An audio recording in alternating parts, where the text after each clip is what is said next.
All right, we're on lesson 810 and we are working with inverse variation. Our essential question is, can you use inverse variation to solve problems? Notice direct variation was y equals kx. This one is xy equals k or y equals k over x. So notice this is a little different, and we're going to get used to working with the difference between direct variation, which was, let me write out direct, how about with a pen? Direct variation, which was y equals kx, and inverse variation. We're going to use them the same way by finding the k, the constant of variation. All right, let's start by graphing. I'm going to use a table to graph, and I'm probably not going to number this graph by ones, but we'll work with that when we get there. Notice that x times y equals 36, so I'm going to use a table, and I know we have 1 and 36, 2 and 18, 3 and 12, 4 and 9, 6 and 6, 9 and 4, 12 and 3. But notice I also have negative 1 and negative 36, negative 2 and negative 18, negative 3 and negative 12, negative 4 and 9, negatives 6 and 6, negatives 9 and 4, and 12 and 3. Now, because this graph, I'm not going to get to 36 or 18. Let's say that these go up by 2. So 2, 4, 6, 8, 10, 12, 14.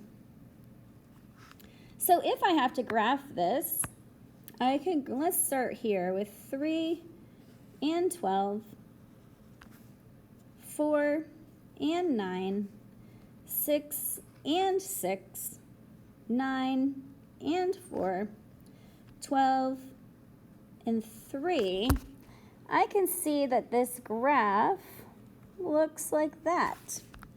It's never going to touch 0, because if I put 0 in here, 0 times what gives me 36. That's not going to work. So we know it will never touch 0. So this is going to go straight up, never touch 0, and this is going to go straight across and never touch 0. But don't forget, we also have the negatives.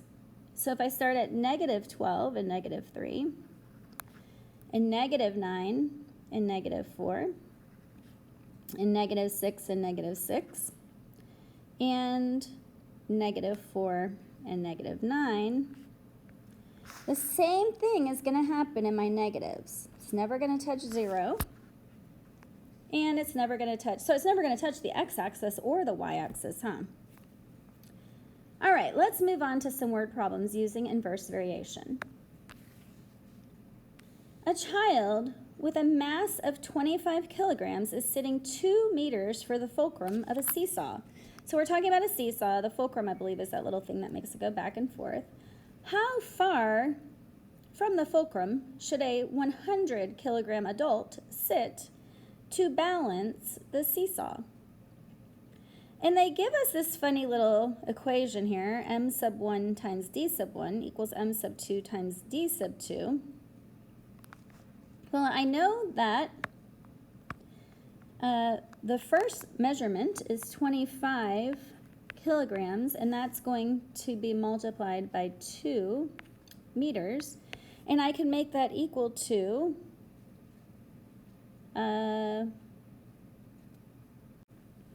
100, because we're here at kilograms again, of what meters? So I'm going to call that, or distance. So we don't know the distance of that second. All right, 25 times 2 is 50. 50 is equal to 100. When I divide each side, d is equal to 1/2. So the adult should sit a 1/2 meter from the fulcrum. Now, I don't really love that equation, that example, so let's go ahead and look at some other ones. Let's look at number 3 here. And let's use the formula for inverse variation. Remember, inverse variation is x times y is equal to k. So if I have my first scenario, I know that 64 times 3 over 8 is equal to k, so let's reduce what we can. 8 goes into 64, 8 times. So notice the constant of variation is 24. So this was our first scenario. Let's plug it back into the second scenario. X times what? My second y is 6 equals 24. And you could probably do that in your head. When I divide each side through by 6, I get 4 is equal to x. So that question worked as an inverse variation. Xy equals k, and we solved it where the answer is x equals 4. The k, the constant of variation, was equal to 24. Let's move ahead to this one right here on example 2. It's hard to shove all my notes in. This is example 2. So that's not going to erase for me. All right, let's use what we know. We know that x times y is equal to k. So 20 times, because these are both the first ones, is equal to k, where my constant of variation is equal to 140. So then they're saying 4 times what gives me 140. Well, when I take my calculator and I divide 140 by 4, y is equal to 35.